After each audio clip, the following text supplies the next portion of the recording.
So ayan no, ngayon magluluto tayo ng isang simpleng merienda no. Ito ay pwede ring gawing almusal no. Gagawa tayo ng sarili nating pansit canton. Siyempre, wag palagi puro instant ang ating lulutuin para sa ating pamilya. So ayan, tara, umpisahan na natin guys. Ayan guys no, ginigisa na natin yung ating bawang at sibuyas no. Para sa ating simple chicken yakisoba no. Pero ito ay walang sahog. Egg lamang ang ating gagamitin.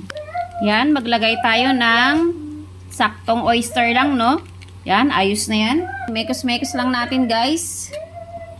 Add tayo ng guys, ng tubig no. Yan, yung ating tubig. Maglagay na tayo ng ating mga seasoning no. Yan, paminta.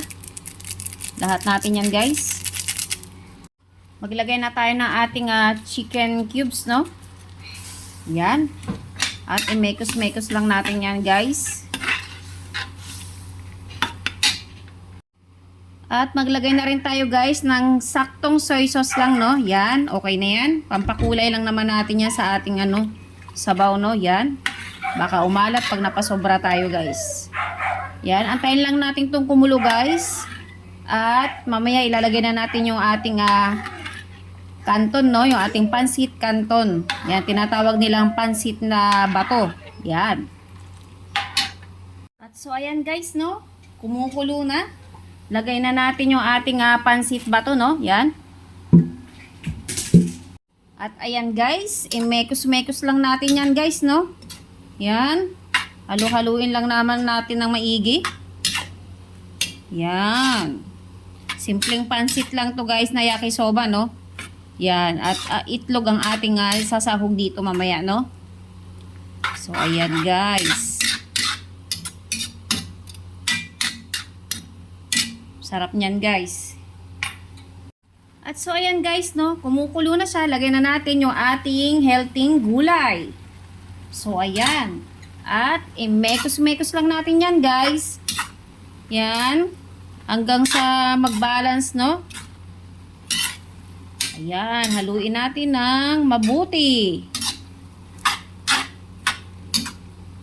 Yan, wag puro instant ang lutuin natin guys no. Yan, pwede tayong bumili ng noodles lang no, na canton or bihon, ganyan.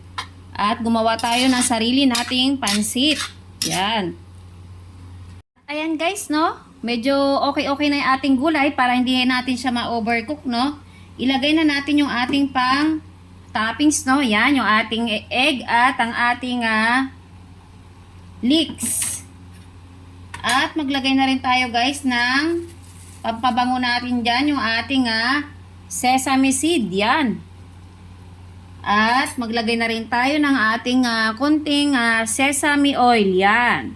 Kasi patapos na yung ating pagluluto. So, okay na yan guys.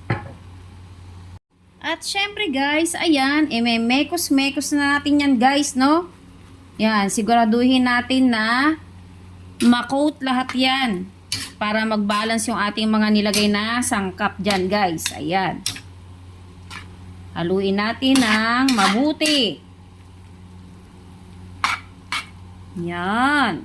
Simpleng pansit canton guys, yakisoba no, chicken yakisoba, talagang napakasarap na niyan guys.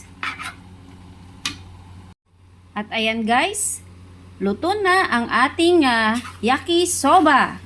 So ayan, okay na ito guys. Yan, ang bango guys, kasi dahil sa sesame seed na nilagay natin at sesame oil. Yan. So ano pang inaantay natin guys? Magmerienda na tayo! At so ayun na nga guys no, natapos na natin ang ating simpleng lutuin ng yakisoba no. Ayan, yung tinatawag nilang pansit bato. So ayan guys, kahit itlog lamang ang ating isinahog dito, talaga namang masarap ito at healthy. Yan, wag puro instant guys ang ihain natin para sa ating pamilya. Gumawa tayo ng sarili nating version ng pansit canton na madali lamang ding lutuin. At sigurado ka pang malinis ang makakain ng iyong pamilya. So ayan guys, syempre ano pang inaantay natin no? Andirito na sa ating harapan. Yan, titikman na natin guys ang ating ginawa. Dahil ito ay invento natin guys no? Sigurado ko naman sa inyo na ito ay masarap.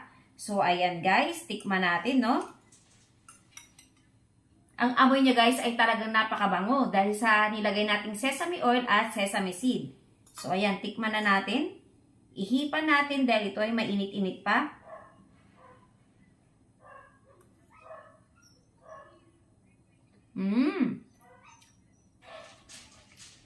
Nako.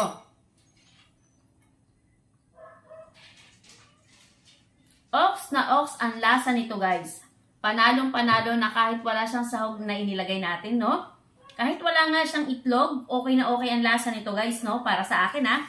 Sigurado, pag na-try nyo ito, ay talaga namang malalaman ninyo ang sinasabi ko na masarap kahit wala itong sahog. Ayan, syempre, gamit lamang ang ating mga pampalasa na makikita sa ating kusina. So, ayan naman guys, no? At maraming salamat po sa inyong panonood.